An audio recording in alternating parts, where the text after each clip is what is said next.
My mom, she's hurt. They hurt her and she won't wake up. 7-year-old Sophie Hayes burst through TechCore's lobby doors, her white dress torn and dirty, tears streaming down her face. Behind her, the nanny stumbled in, phone pressed to her ear, voice shaking as she tried to explain to 911. Employees froze mid-conversation. The security guard rushed forward with his hand on his radio. But Sophie ran straight past everyone, her small feet pounding across the marble floor, heading directly toward the janitor, mopping near the elevators. Her hands grabbed his gray uniform with desperate strength. "Mr. Alex, please," she sobbed, her voice breaking. "She needs help now, right now." The man looked down at her. His weathered face showed nothing at first. No surprise, no alarm, just that same quiet stillness he always carried. Then something shifted in his eyes, something cold and focused, and utterly certain. He set down his mop without a word. "Show me where." Alex Bennett had been invisible for 4 years. Every morning at 5 he arrived through the service entrance, punched his time card with the same mechanical precision, and disappeared into hallways the executives never saw. He cleaned bathrooms that smelled of expensive soap, emptied trash bins filled with discarded business plans, scrubbed coffee stains from conference tables where million-dollar deals were made. At 41, Alex looked older than his years. Gray streaked through his dark hair. Deep lines bracketed his mouth and eyes. His hands were scarred and rough, moving with the kind of practiced efficiency that came from repetition, from muscle memory, from doing the same tasks over and over until your body knew them without thinking. He never made eye contact with anyone, never joined conversations, never stayed in one place long enough for people to really see him. Management appreciated his silence. He was reliable, invisible, forgettable, perfect. Alex lived in a basement apartment 8 blocks away. The rent was cheap because water stains spread across the ceiling like maps of forgotten countries, and the heating worked only when it felt like it. He didn't care. He owned almost nothing that mattered. A narrow bed with a thin mattress, a small table, 2 mismatched chairs, a hot plate for cooking beans and rice. On the scratched dresser sat a single framed photograph that he kept face down. He hadn't looked at it in 3 years. Most evenings he volunteered at a community clinic in the poorest part of the city, teaching basic first aid to anyone who would listen. Street kids mostly, elderly folks with nowhere else to go, people the system had given up on. He showed them how to clean wounds properly, how to recognize the signs of shock, how to perform CPR when every second counted. He never told them he used to be a doctor. He never told anyone. Victoria Hayes was everything Alex wasn't: visible, powerful, successful. At 35, she'd taken over TechCore after her father's sudden death 4 years ago, transforming the struggling cybersecurity company into a major player in enterprise data protection. She worked 16-hour days. She flew to investor meetings in 3 different cities each week. She negotiated contracts worth tens of millions while her daughter colored pictures at the small desk in the corner of her office. Being a single mother and a CEO meant she rarely slept more than 4 hours a night. But Victoria didn't complain. This was the life she'd chosen when she divorced Sophie's father, a man who'd wanted a trophy wife to take to parties, not a partner who had her own ambitions. Now she answered to no one except her daughter and her shareholders. Recently, though, something had been very wrong. Numbers weren't adding up in the quarterly reports. Money was moving through accounts that shouldn't exist. When she'd asked her CFO, Robert Kane, about the discrepancies, he'd smiled that smooth smile and assured her everything was perfectly fine, just some accounting restructuring to optimize their tax position. She didn't believe him. She'd started her own investigation. What she'd found made her blood run cold.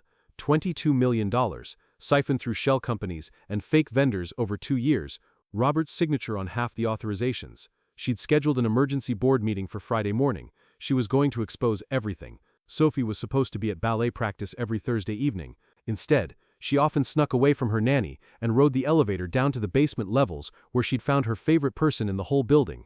"Mr. Alex," she'd call out, her voice echoing in the concrete corridors. Alex would look up from whatever he was cleaning and shake his head, but there was always the hint of a smile hidden somewhere in his expression. She'd sit on an overturned bucket and talk while he worked, about school, about her friends, about the books she was reading. She told him things she didn't tell her mother, about feeling lonely in the big office, about missing her daddy, even though he never called anymore, about being scared sometimes when her mom worked late and the building got so quiet. Alex listened. He never interrupted, never gave advice she didn't ask for. Sometimes he'd teach her small things: how to tie a proper knot that wouldn't slip, how to tell if fruit was ripe by smell, how to whistle through her fingers. The other employees didn't understand why the CEO's daughter spent time with the janitor. Some whispered that it was inappropriate, that it looked bad.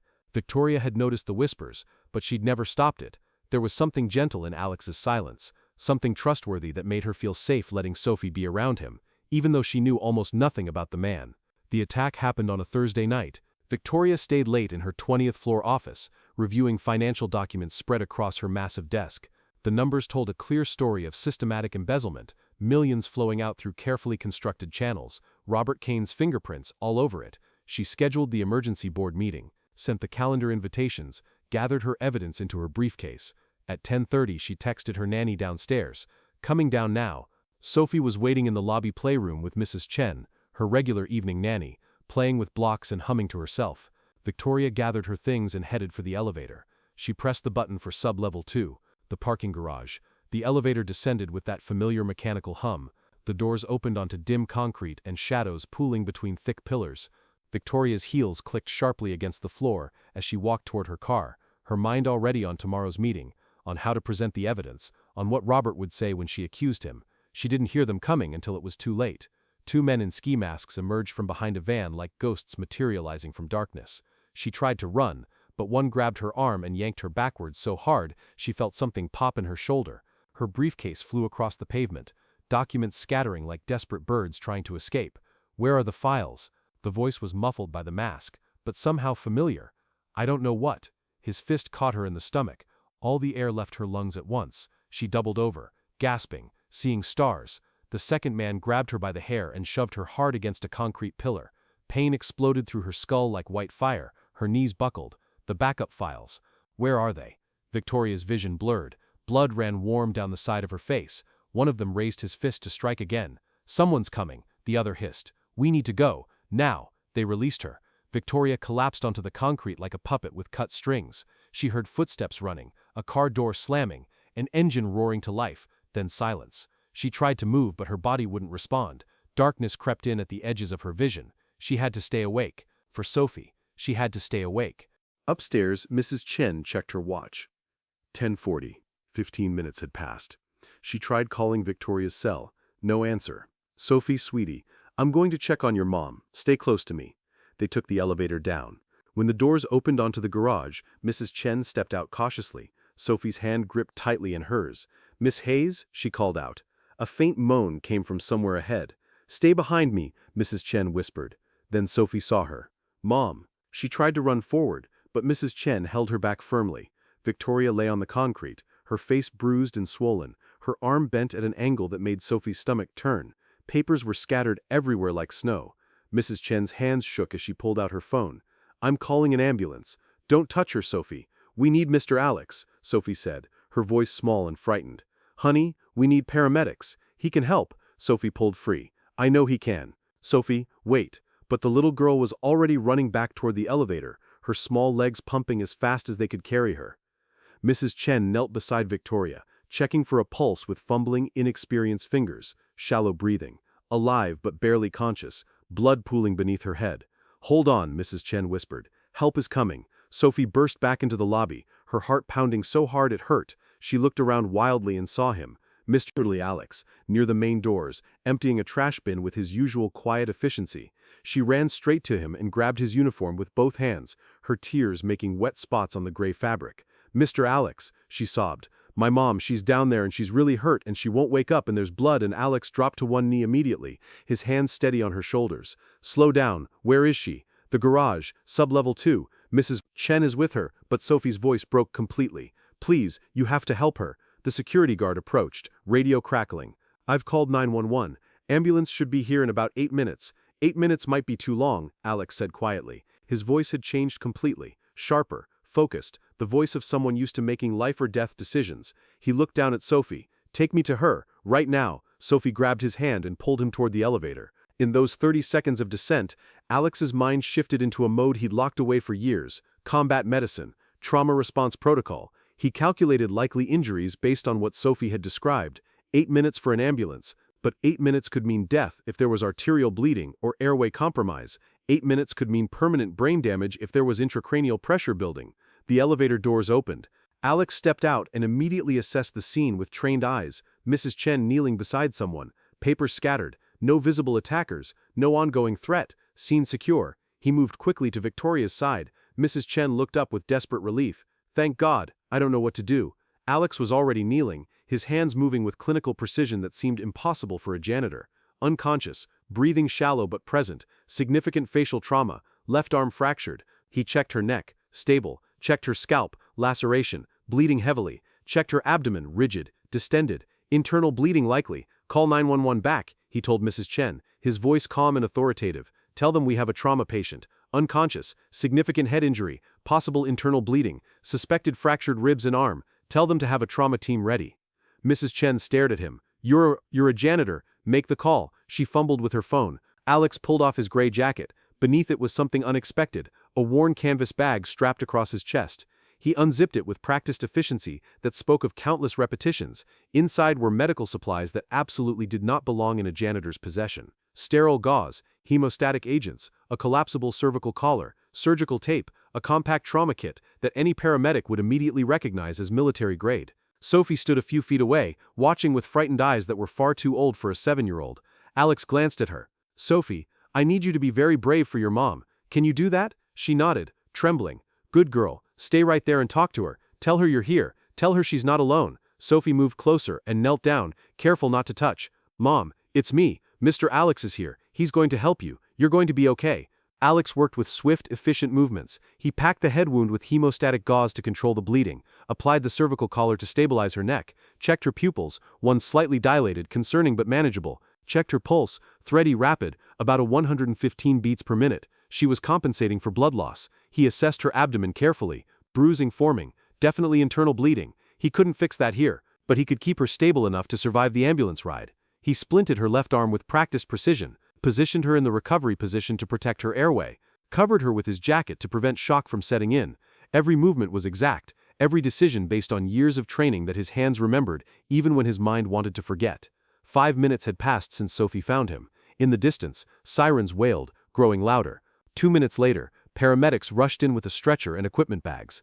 A woman in her 40s, the lead paramedic, took one look at the scene and her eyebrows shot up. Who did the first response? I did, Alex said, stepping back to give them room.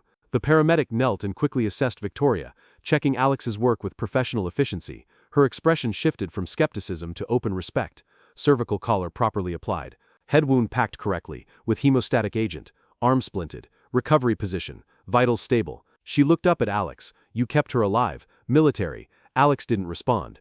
As they loaded Victoria onto the stretcher and started an IV line, the lead paramedic turned back to him. Seriously, who are you? That was textbook battlefield medicine, the kind of field stabilization we teach special operations medics. Just someone who knew what to do, Alex said quietly. A police officer arrived as the ambulance pulled away, lights flashing. I need statements from everyone, starting with you. Name, Alex Bennett. I'm the janitor here. The officer's pen paused. He looked at the military trauma kit sitting open on the concrete, then at Alex. You're a janitor who carries combat medical equipment. I have first aid training. I happened to be nearby when the child came for help. I stabilized the victim until paramedics arrived. That's all. The officer studied him for a long moment. We're going to need a full statement. I'll come to the station tomorrow. Right now, I need to make sure the girl is taken care of. Alex watched the ambulance pull away, its siren fading into the night. Then he turned and walked toward the elevator, his expression unreadable. The officer called after him, but Alex kept walking. He'd given his name. They'd find him if they needed him. But right now, he needed to disappear before anyone started asking questions he couldn't answer. Victoria woke in a hospital room to the sound of machines beeping steadily. Her head throbbed like someone was driving nails into her skull. Her arm was in a cast. Every breath sent sharp pain through her ribs. Mom, a small voice thick with relief. Victoria turned her head slowly and saw Sophie sitting beside the bed, holding her hand with both of hers. Mrs. Chen stood behind her. Baby, Victoria whispered, her throat raw. Memory flooded back in pieces. The garage, the masks, the pain, then nothing. How? Her voice cracked. What happened? Mr. Alex saved you, Sophie said, words tumbling out fast. He came down and he had all these medical things, and he knew exactly what to do. The ambulance people said you would have died if he hadn't helped you. Mrs. Chen stepped forward. It's true, Miss Hayes. That janitor, Alex Bennett, he treated you like a battlefield medic. The paramedic said his work was absolutely perfect, professional level. A nurse entered, checking monitors with efficient movements. You're awake. Good. You have a severe concussion, 3 fractured ribs, a broken arm, and significant internal bruising. You're very lucky to be alive. After the nurse left, a police detective entered. Gray suit, tired eyes, notepad in hand. Miss Hayes, I'm Detective Morris. I need to ask you some questions when you're ready. Do you remember anything about your attackers? Victoria's mind felt foggy, but she forced herself to focus. Two men, ski masks, but one of them, she paused, concentrating. His voice. I think it was Marcus Holloway. He works in my finance department. Robert Kane's assistant. Morris wrote quickly. You're sure? Pretty sure. They were asking about files, backup files. I've been investigating embezzlement. Robert Kane, the CFO. I found evidence he's been stealing millions. I was going to present it at a board meeting this morning. This morning is Friday, Morris said. You've been unconscious for 9 hours. Victoria tried to sit up and winced hard. What about the attackers? Not yet, but security footage shows 2 men fleeing at 10:38 p.m. Morris flipped through his notes. Now about Alex Bennett, the janitor who saved you. We tried to take his statement, but he left before we could get details. Do you know anything about him? Victoria shook her head slowly. Almost nothing. He's worked at TechCore for about 4 years. Keeps to himself. My daughter likes him. Your daughter says he's her friend. Says he teaches her things. Morris closed his notebook. Because janitors don't typically carry military trauma kits and perform battlefield medicine. We ran his fingerprints. Victoria waited, her heart beating faster. Captain Alex Bennett, U.S. Army Medical Corps. 3 tours in combat zones. Decorated trauma surgeon. 31 confirmed saves under fire. One of the best battlefield doctors in his unit. Morris paused. Honorable discharge 9 years ago. Since then nothing. Until he showed up at your company 4 years ago. As a janitor. The words didn't make sense. The quiet man who mopped floors was a decorated military surgeon? Why? Victoria whispered. That's what I'd like to know, Morris said. I'd also like to know why he still carries field medical equipment everywhere, and why he left before giving a full statement, Mrs. Chen interjected softly. He said he'd come to the station this morning. He wanted to make sure Sophie was taken care of first. After Morris left, Victoria lay back, her mind racing despite the pain. Alex Bennett, a surgeon, a war hero, working as a janitor. Why? The investigation moved quickly. Within 3 days, Marcus Holloway and James Chen were arrested trying to flee the city. Under interrogation, Holloway confessed. Robert Kane had ordered the attack. They were supposed to scare Victoria, maybe rough her up a little, but it had gotten out of hand. The FBI executed search warrants on Robert Kane's home and office. They found evidence of systematic embezzlement going back 2 years, $22 million stolen through fake vendors and shell companies that existed only on paper. Kane was arrested at his vacation home in the Hamptons, still wearing tennis whites. Victoria's security team located Alex Bennett easily. He'd reported to work the next morning as if nothing had happened, pushing his cleaning cart through the same halls, emptying the same trash bins. When Detective Morris came to take his statement, Alex was polite, concise, and revealed almost nothing. I have medical training from my time in the military. I heard the child calling for help. I assessed the victim and stabilized her until paramedics arrived. That's all. You're a trained trauma surgeon. Why are you working as a janitor? That's personal. Miss Hayes wants to speak with you. She's been asking since she woke up. I'm glad she's recovering, but I don't think we have anything to discuss. She wants to thank you. No thanks necessary. But Victoria wasn't the kind of woman who took no for an answer. While recovering in the hospital, she had her security team dig deeper into Alex's background. What they found broke her heart into pieces. 9 years ago, Captain Alex Bennett had been stationed at a forward operating base in Helmand Province, Afghanistan. He ran a makeshift hospital that treated both coalition forces and local civilians. By all accounts, he was brilliant, calm under pressure, innovative, tireless. He'd pioneered several field trauma techniques that were now standard protocol. His wife, Rachel Bennett, was a trauma nurse. She worked beside him every single day. Colleagues described them as inseparable partners in both work and life. In March 9 years ago, a convoy carrying medical supplies to a village clinic was hit by a mortar attack. Rachel had volunteered for that convoy. Alex was scheduled for emergency surgery and couldn't go. He'd argued with her about it that morning. She'd told him someone had to go, and he was needed in the OR. The attack killed 14 people instantly. Rachel was among them. Alex worked 20 hours straight trying to save the survivors brought back to his hospital. He saved 13 people that day, working until his hands bled and he collapsed from exhaustion. But Rachel was already gone. After that, something in him broke completely. He finished his deployment working like a machine, never stopping, never sleeping, received an honorable discharge, then disappeared from the medical community entirely. No one had seen or heard from him since, until now. Victoria read the report 3 times, tears streaming down her face. This man had chosen to spend 4 years mopping floors because he couldn't forgive himself for surviving when his wife didn't. I need to see him, Victoria told her security chief. He doesn't want to be found. Find him anyway. They found Alex in the poorest neighborhood, in a rundown community center with peeling paint and cracked windows. He was teaching homeless teenagers how to clean and dress wounds, moving among them patiently, demonstrating proper technique, offering quiet encouragement. When Victoria walked in, arms still in a sling, bruises fading to yellow-green, the teenagers scattered nervously. Alex looked at her, and something like resignation crossed his face. "You should still be in the hospital," he said. "You saved my life." Victoria's voice cracked. "Why didn't you tell anyone who you were?" Alex started packing his supplies away. "Because it doesn't matter who I was. I'm not that person anymore. My daughter says you're her favorite person in the building. She talks about you constantly." Alex's jaw tightened. "She's a good kid. She shouldn't have had to see what she saw. She saw you save her mother's life. She saw you be brave when everyone else was paralyzed with fear." Alex finally met her eyes. "I wasn't brave. I just couldn't let her lose her mother. Not like that. Not when I could do something about it." The weight of what he wasn't saying hung heavy between them. Victoria understood then. This wasn't about heroism. This was about a man still trying to save the person he couldn't save 9 years ago. "I know about Rachel," Victoria said quietly. The words hit him like a physical blow. "You had no right to dig into my past. You saved my life. I wanted to understand who you are." Victoria's voice was gentle. "I'm sorry. I'm so sorry about what happened to her." "Don't." Alex's voice was harsh. "Don't give me sympathy I don't deserve." "Why don't you deserve it?" "Because I'm alive and she's not." The words burst out raw and angry.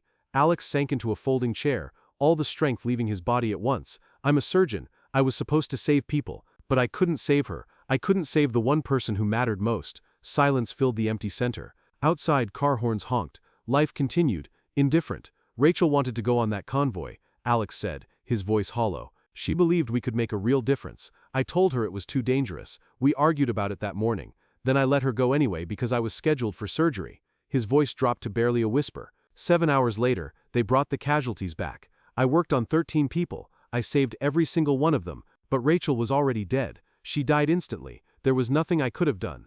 "But you blame yourself anyway," Victoria said softly. "Every day." Alex looked up, his eyes red. "Every day for 9 years, I've asked myself why I get to be alive when she doesn't. What right do I have to practice medicine when I failed the one patient who mattered most?" "So you stopped being a doctor." "I stopped pretending I deserved to be one." Alex's voice was empty. "I left the military, let my medical license lapse, found jobs where I wouldn't be responsible for anyone's life, where I couldn't fail anyone important." Victoria sat beside him. "For 4 years. 4 years of peace. Then your daughter grabbed my hand and begged me to save her mother." Alex looked at her, "And I couldn't let her feel what I felt. I couldn't let her lose her mother if there was anything I could do to prevent it." They sat in silence for a long moment. Finally, Victoria spoke. "Alex, I don't know what it's like to lose someone the way you lost Rachel, but I do know what it's like to feel like you're failing, to feel alone even when you're surrounded by people." Alex met her eyes. "If you hadn't been there," Victoria continued, her voice shaking slightly, "if Sophie hadn't known you, hadn't trusted you, I'd be dead, and she'd be alone. You say you don't deserve to be a doctor, but a doctor is exactly what you are. It's who you are at your core." "I can't go back to medicine. Every time I think about it, I see her face." "I'm not asking you to go back," Victoria said firmly. "I'm asking you to move forward." Before Alex could respond, Victoria's phone buzzed. Her expression hardened as she read the message. "The board meeting is in 2 hours. Robert Kane is out on bail. His lawyers got him released pending trial." Alex's eyes sharpened. "Is he going to be there? He's a board member. He has the right to attend."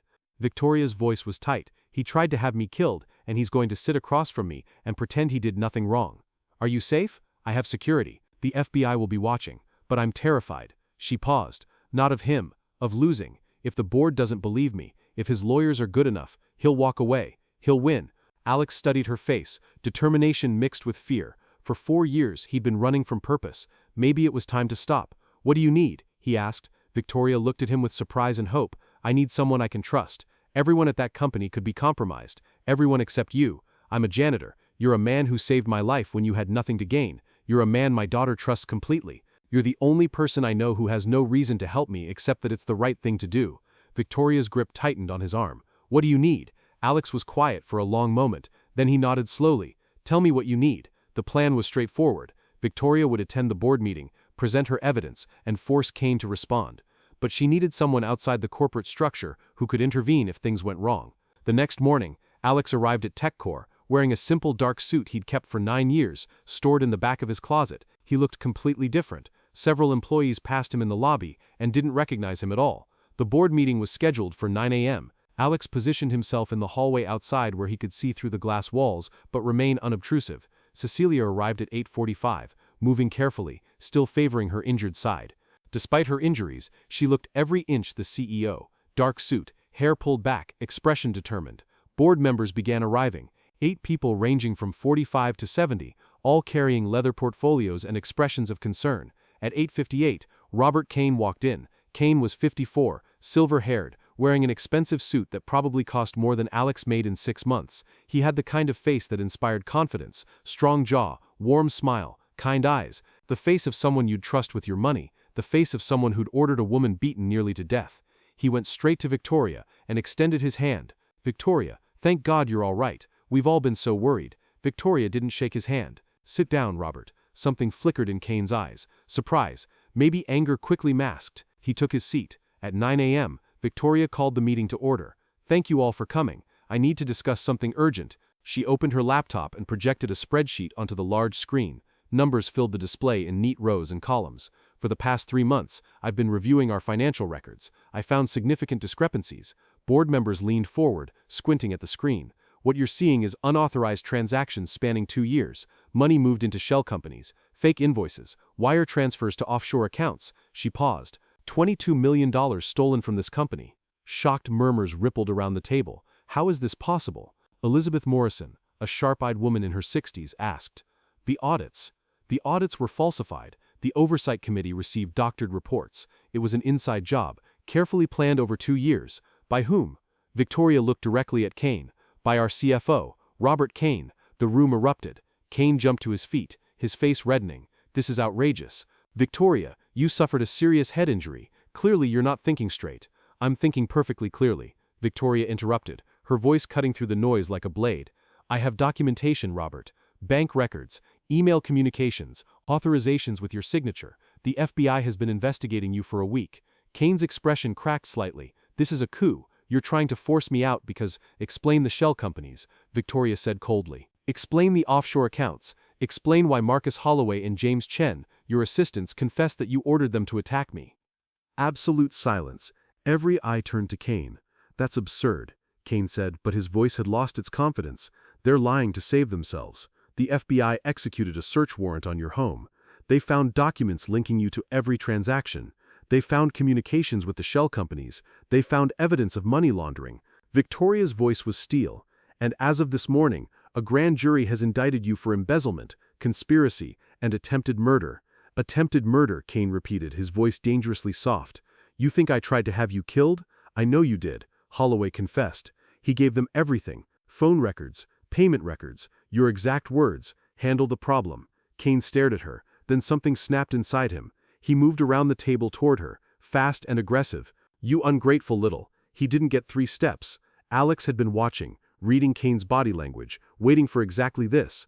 The moment Kane moved, Alex moved faster. He stepped through the door and positioned himself between Kane and Victoria with fluid efficiency that spoke of combat training. "Step back," Alex said quietly. Kane stared. "Who the hell are you?" "Someone who knows exactly what you're capable of, and someone who won't let you hurt her again." Board members sat frozen. Elizabeth Morrison found her voice. "Security." But security wasn't necessary. FBI agents entered the room, badges displayed. 4 of them, led by a tall woman in a dark suit. "Robert Kane, you're under arrest for embezzlement, conspiracy, money laundering, and attempted murder." 2 agents moved forward with handcuffs. Kane's face twisted with pure hatred as they cuffed him. He looked at Victoria with eyes full of venom. "You'll never survive running this company without me. You're weak. You're not half the CEO your father was. She survived you trying to kill her." Alex said quietly. "That's stronger than you'll ever be." They led Kane away. The conference room fell into shocked silence. Victoria sank into her chair, trembling despite herself. Board members erupted into questions, but she held up her hand. "Give me a moment, please." She looked at Alex. "Thank you." He nodded. "You didn't need me. You had everything under control. I needed to know someone was there, that I wasn't alone." Elizabeth Morrison cleared her throat. "Miss Hayes, who is this man?" For the first time in 4 years, Alex introduced himself honestly. "My name is Alex Bennett. I work here as a janitor." He paused. "And I'm a doctor. I'm the one who treated Miss Hayes after the attack." The revelation rippled through the room like an electric shock. Alex met their stares without flinching. He'd spent 4 years being invisible.